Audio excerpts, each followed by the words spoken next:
Hello everyone, welcome to my YouTube channel. आज का हमारा टॉपिक है बेस्ट पेन किलर्स इंजेक्शन। कौन कौन से हैं और इनके क्या यूज़ है, क्या डोज है और इनके रूट ऑफ एडमिनिस्ट्रेशन के बारे में आज हम जानेंगे। साथ ही जानेंगे क्या साइड इफ़ेक्ट्स है और इनके क्या कॉन्ट्राइंडिकेशंस है। इसके साथ ही जानेंगे किस ब्रांड के साथ में ये मार्केट में अवेलेबल है। तो चलिए वीडियो को स्टार्ट करते हैं। सबसे पहले बात करते हैं पेन किलर्स या एनाल्जेसिक इंजेक्शन कब दिए जाते हैं। एनाल्जेसिक उस मेडिसिन को कहा जाता है जो दर्द को कम करती है। जब पेशेंट ओरली मेडिसिन नहीं ले सकता है या उसको ओरल मेडिसिन से आराम नहीं मिल रहा है, ऐसी कंडीशन में पेन किलर्स इंजेक्शन पेशेंट को लगाए जाते हैं। जो इन्फ्लेमेशन या स्वेलिंग हो गया है कई बॉडी में, इसके अलावा दर्द है जो कम नहीं हो रहा है, उसको ठीक करने के लिए दिया जाता है। जैसे rheumatoid arthritis, spondylitis, osteoarthritis, muscles pain या एब्डोमिनल पेन या मेंस्ट्रुअल पेन। इसके अलावा और कोई पेन है बॉडी में, उसको कम करने के लिए एनाल्जेसिक इंजेक्शन पेशेंट को लगाए जाते हैं। इसमें सबसे पहले है डाइक्लोफेनेक इंजेक्शन। डाइक्लोफेनेक इंजेक्शन ये एक non steroidal anti inflammatory drug है। डाइक्लोफेनेक इंजेक्शन हमारे बॉडी के कुछ केमिकल सब्सटेंसेस है जिसको कम करके पेन है या फिर इन्फ्लामेशन हुआ है बॉडी में या कोई स्वेलिंग है या फीवर है, उसको कम करता है। Diclofenac injection mild to moderate pain में दिया जाता है और इसको most commonly rheumatoid arthritis, osteoarthritis, spondylitis, joint pain या इसके अलावा और कोई बॉडी में दर्द है या पेन है, उसको कम करने के लिए दिया जाता है। Diclofenac injection 75 milligram each ml में अवेलेबल है, जिसको इंट्रामस्कुलर या इंट्रावेनस पेशेंट को लगाया जाता है। इंट्रावेनस जब भी दिया जाता है, इसको किसी इन्फ्यूज़न या ड्रिप में डाइल्यूट करके ही पेशेंट को देना चाहिए और इसका जो डोज है वो 6 to 12 आवर्स के इंटरवल में पेशेंट को लगाना चाहिए। पेशेंट की कंडीशन के हिसाब से या पेशेंट की सीवियरिटी के हिसाब से डोज को कम या ज़्यादा कर सकते हैं। बात करते हैं इसके क्या कॉन्ट्राइंडिकेशंस है। अगर किसी पेशेंट को नॉन स्टेरॉइडल मेडिसिन से अगर एलर्जी है, जैसे एस्पिरिन, आइबुप्रोफेन, एसिक्लोफेनेक, ऐसे पेशेंट को डाइक्लोफेनेक इंजेक्शन नहीं लगाना चाहिए।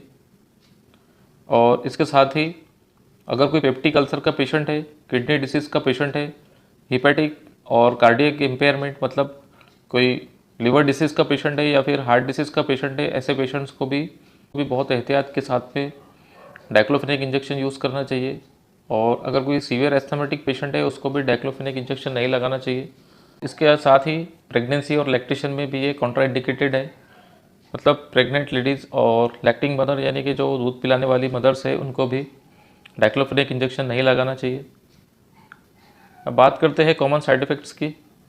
इसके कुछ कॉमन साइड इफ़ेक्ट है, जैसे स्टमक में पेन होना, नौसिया, वॉमिटिंग, इंडाइजेशन, डायरिया या फिर इंजेक्शन साइट पर कुछ रिएक्शंस होना, जैसे पेन, स्वेलिंग या फिर रेडनेस वगैरह, या हार्टबर्न और लॉस ऑफ एपेटाइट। ये कुछ कॉमन साइड इफ़ेक्ट्स है जो डाइक्लोफेनेक इंजेक्शन लेने के बाद में पेशेंट को हो सकते हैं।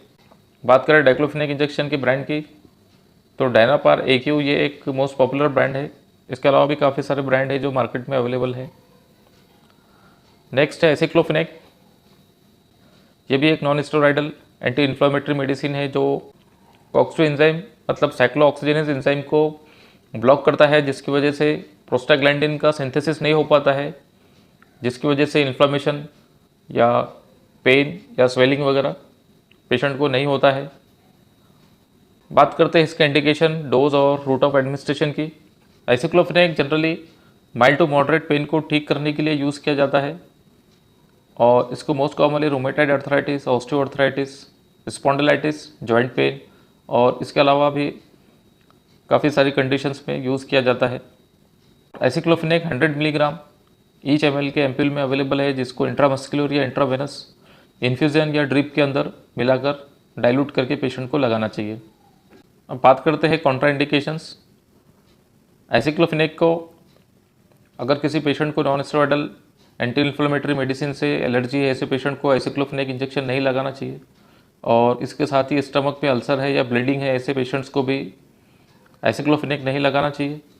और लीवर या किडनी डिसीज़ का पेशेंट है, हार्ट डिसीज़ का पेशेंट है या फिर सीवियर एस्थमेटिक पेशेंट है, ऐसे पेशेंट्स को भी एसिक्लोफेनेक यूज़ नहीं करना चाहिए। इसके साथ ही एसिक्लोफेनेक कॉन्ट्राइंडिकेटेड है प्रेगनेंसी और लैक्टेशन में। अब बात करते हैं इससे कुछ कॉमन साइड इफ़ेक्ट्स की, जैसे स्टमक में पेन होना, नौसिया, वोमिटिंग, इंडाइजेशन, डायरिया और इसके साथ ही इंजेक्शन साइट पर पेन, स्वेलिंग या रेडनेस हो सकता है। पेशेंट को हार्टबर्न हो सकता है और इसके साथ ही लॉस ऑफ एपेटाइट यानी भूख वगैरह नहीं लग सकती है। ये कुछ कॉमन साइड इफ़ेक्ट्स हैं। और बात करते हैं इसके कुछ ब्रांड की। इसमें है एफेन इंजेक्शन और एसिक्लोवेल। नेक्स्ट मेडिसिन है आइबुप्रोफेन इंजेक्शन। ये भी एक non steroidal anti inflammatory drug है जिसको माइल्ड टू मॉडरेट पेन को कम करने के लिए यूज़ किया जाता है और इसको इंट्रावेनस ही यूज़ करना चाहिए, इंट्रामस्कुलर यूज़ नहीं करना चाहिए। जो 10 मिलीग्राम और 100 मिलीग्राम में अवेलेबल है, जिसको पेशेंट की ज़रूरत के हिसाब से दिन में 2 बार लगाया जा सकता है। किसी पेशेंट को non steroidal anti inflammatory medicine से अगर एलर्जी है, ऐसे पेशेंट्स को भी आइबुप्रोफेन यूज़ नहीं करना चाहिए। इसके साथ ही स्टमक में अगर कोई अल्सर है, ब्लीडिंग है, लीवर या किडनी डिसीज़ है, हार्ट डिसीज़ है या फिर सीवियर एस्थमेटिक पेशेंट है, ऐसे पेशेंट्स को भी आइबुप्रोफेन यूज़ नहीं करना चाहिए। और इसके साथ ही प्रेगनेंसी और लैक्टेशन में भी ये कॉन्ट्राइंडिकेटेड है। अब बात करते हैं इसके कुछ कॉमन साइड इफ़ेक्ट्स की, जैसे स्टमक में पेन होना, nausea, vomiting, diarrhoea, injection site पे रिएक्शन जैसे पेन, स्वेलिंग या फिर रेडनेस, हार्टबर्न और लॉस ऑफ एपेटाइट। ये कुछ कॉमन साइड इफ़ेक्ट है जो आइबुप्रोफेन लगाने के बाद में पेशेंट्स को हो सकते हैं। ये है समर्थ कंपनी का आइबुप्रोफेन इंजेक्शन और इसके अलावा भी काफ़ी सारे ब्रांड है जो मार्केट में इजीली अवेलेबल है। नेक्स्ट मेडिसिन है ट्रामाडोल इंजेक्शन। ट्रामाडोल इंजेक्शन ये सिंथेटिक ओपाइड इंजेक्शन है, नर्वस सिस्टम पर एक्ट करके पेन को कम करता है। अगर non steroidal anti inflammatory medicine जैसे एसिक्लोफेनेक, डाइक्लोफेनेक या आइबुप्रोफेन से अगर पेशेंट को रिलीफ नहीं मिल रहा है, ऐसी कंडीशन में ट्रामाडोल इंजेक्शन यूज़ किया जाता है। ये एक स्ट्रॉन्ग पेन किलर है जिसको सीवियर कंडीशन में यूज़ किया जाता है। अब बात करते हैं इसके इंडिकेशंस की। तो tramadol injection moderate to severe pain में यूज़ किया जाता है, जो हर तरह के पेन को कम करने में यूज़फुल है। इसका डोज और रूट ऑफ एडमिनिस्ट्रेशन ये जनरली 50 मिलीग्राम या 100 मिलीग्राम के एम्पिल में अवेलेबल है, जिसको 6 घंटे से लेकर 12 घंटे के इंटरवल में पेशेंट को लगाया जा सकता है। इसको भी इंट्रावेनस और इंट्रामस्कुलर दोनों तरीके से पेशेंट को लगाया जा सकता है। इंट्रावेनस जब भी यूज़ करें, इसको ड्रिप में या इन्फ्यूज़न में मिक्स करके डाइल्यूट करके ही पेशेंट को लगाना चाहिए और पेशेंट की सीवियरिटी के हिसाब से डोज को कम या ज़्यादा एडजस्ट कर सकते हैं। अब बात करते हैं इसके कॉन्ट्राइंडिकेशन की। अगर किसी पेशेंट को ट्रामाडोल से अगर एलर्जी है, ऐसे पेशेंट को ट्रामाडोल नहीं लगाना चाहिए। इसके साथ ही अगर कोई सीवियर अस्थमा का पेशेंट है या फिर ब्रीथिंग प्रॉब्लम है पेशेंट को, ऐसे पेशेंट को ट्रामाडोल यूज़ नहीं करना चाहिए। या फिर किसी पेशेंट ने रिसेंटली अल्कोहल लिया है या फिर कोई ट्रंकलाइजर या सेडेटिव या नार्कोटिक मेडिकेशन किसी पेशेंट को अगर शुरू है, ऐसे पेशेंट को भी ट्रामाडोल यूज़ नहीं करना चाहिए। और इसके साथ ही लीवर या किडनी डिसीज़ का पेशेंट है या फिर यूरिनेशन का अगर किसी पेशेंट को प्रॉब्लम है, ऐसे पेशेंट्स को भी ट्रामाडोल यूज़ नहीं करना चाहिए। अब बात करते हैं इसके कुछ कॉमन साइड इफ़ेक्ट की। इसके कुछ कॉमन साइड इफ़ेक्ट है जैसे ड्राई माउथ, मतलब मुंह में सूखापन महसूस होना, कॉन्स्टिपेशन, नौसिया, वोमिटिंग, स्टमक में पेन होना, ड्रॉसीनेस, टायर्डनेस, हेडेक और इचिंग। यह कुछ कॉमन साइड इफेक्ट है जो ट्रामाडोल इंजेक्शन यूज़ करने के बाद में पेशेंट को महसूस हो सकते हैं। बात करें इसके ब्रांड की, तो इसका पॉपुलर ब्रांड है कॉन्ट्रामोल 100 जो एबॉट कंपनी का आता है और इसके अलावा भी काफ़ी सारे ब्रांड है, यूज़ कर सकते हैं। नेक्स्ट मेडिसिन है केट्रोलैक इंजेक्शन। ये इंजेक्शन को भी मॉडरेट टू सीवियर पेन में यूज़ किया जाता है, लेकिन बहुत शॉर्ट टर्म के लिए, लॉन्ग टर्म के लिए ये इंजेक्शन यूज़ नहीं करना चाहिए। इसके काफ़ी साइड इफ़ेक्ट्स है। सबसे हार्ट डिसीज़ के पेशेंट को तो बिल्कुल भी केट्रोलैक इंजेक्शन यूज़ नहीं करना चाहिए। बात करें इसके ब्रांड की, तो इसका मोस्ट पॉपुलर ब्रांड है केट्रोल।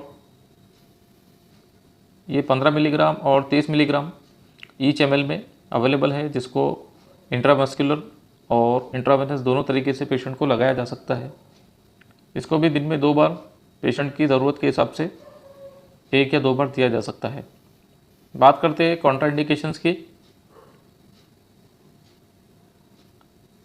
अगर कोई patient non steroidal anti inflammatory medicine से एलर्जी है, ऐसे पेशेंट को भी ये इंजेक्शन नहीं लगाना चाहिए।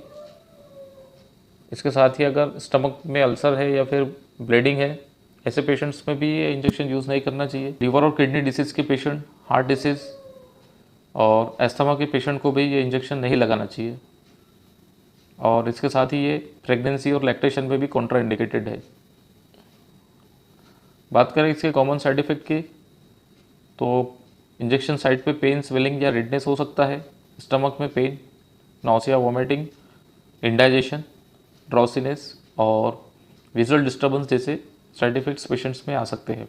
नेक्स्ट इंजेक्शन है ड्रोटावेरिन। ये एक एंटीस्पाज्मोटिक इंजेक्शन है। इसको मोस्ट कॉमनली मेंस्ट्रुअल पेन और किडनी स्टोन का पेन, एब्डोमिनल पेन या सीवियर लेबर पेन में भी इसको, जो डिलीवरी के टाइम पर जो पेन्स होते हैं उस वक्त में भी इसको यूज़ किया जाता है। और बात करें इसके ब्रांड की तो इसका मोस्ट पॉपुलर ब्रांड है ड्रोटिन इंजेक्शन। 40 मिलीग्राम की स्ट्रेंथ में अवेलेबल है। इसको भी पेशेंट की सीवियरिटी के हिसाब से दिन में 1 या 2 बार लगाया जा सकता है। इसको इंट्रामस्कुलर और इंट्रावेनस दोनों तरीके से पेशेंट को लगाया जाता है। इंट्रावेनस इसको डायरेक्टली नहीं लगाना चाहिए, मिक्स करके ही पेशेंट को लगाना चाहिए। अगर किसी पेशेंट को हार्ट प्रॉब्लम है, लीवर किडनी डिसीज़ है या लो ब्लड प्रेशर है, प्रेग्नेंट है या ब्रेस्ट फीडिंग है, मतलब लैक्टिंग मदर है, ऐसे पेशेंट्स को भी ड्रोटावेरिन नहीं लगाना चाहिए। इसके मोस्ट कॉमन साइड इफेक्ट है इंजेक्शन साइड पे पेन, स्वेलिंग या रेडनेस होना, वोमिटिंग, नौसिया, वोमिटिंग, स्टमक में पेन, ड्राई माउथ, सर में दर्द हो सकता है पेशेंट के, एलर्जिक रिएक्शंस हो सकते हैं, ब्लड प्रेशर डाउन हो सकता है पेशेंट का। ये कुछ कॉमन साइड इफेक्ट है जो ड्रोटावेरिन इंजेक्शन यूज़ करने के बाद में पेशेंट्स को हो सकते हैं। नेक्स्ट इंजेक्शन है हायोसिन ब्यूटिल ब्रोमाइड। ये भी एक एंटीस्पाज्मोटिक इंजेक्शन है। ये एक एंटीकोलिनर्जिक मेडिसिन है जो बॉडी में कहीं क्रैम्प्स है या फिर स्पाज्म है या फिर मसल्स कॉन्ट्रैक्ट हो गए हैं उसको रिलैक्स करती है। इसको एब्डोमिनल पेन या ब्लॉटिंग वगैरह में यूज़ कर सकते हैं। किडनी स्टोन के पेन में यूज़ किया जाता है। इरिटेबल बॉल सिंड्रोम यानी IBS के पेशेंट्स में भी इसको यूज़ किया जाता है, या ब्लैडर पेन, स्टमक में पेन, ऐसी कंडीशन में इस इंजेक्शन को लगाया जाता है। तो ये हायोकेम अल्केम कंपनी का आता है और इसके अलावा भी काफ़ी सारे ब्रांड हैं जो मार्केट में इजीली अवेलेबल है। अब बात करते हैं इसके डोज की, तो ये 20 मिलीग्राम ईच ml में अवेलेबल है, जिसको इंट्रामस्कुलर या इंट्रावेनस दोनों तरीके से पेशेंट को लगाया जा सकता है। हायोसिन इंजेक्शन से कुछ कॉमन साइड इफेक्ट हो सकते हैं पेशेंट को, जैसे ब्लड विजन, देखने में दिक्कत हो सकती है, हार्ट रेट इंक्रीज हो सकती है और ड्राइनेस इन माउथ, मतलब मुंह के अंदर सूखापन महसूस होता है, और डायरिया। अगर किसी पेशेंट को हायोसिन से एलर्जी है, ऐसे पेशेंट को ये मेडिसिन यूज़ नहीं करना चाहिए। मेगाकोलॉन, मतलब अगर किसी पेशेंट का कोलॉन इनलार्ज हो गया है, ऐसे पेशेंट को भी नहीं यूज़ करना चाहिए। ग्लोकोमा हो गया है पेशेंट को, या फिर प्रोस्टेट इनलार्ज है, या फिर यूरिनेशन में प्रॉब्लम है, ऐसे पेशेंट को भी हायोसिन इंजेक्शन नहीं लगाना चाहिए।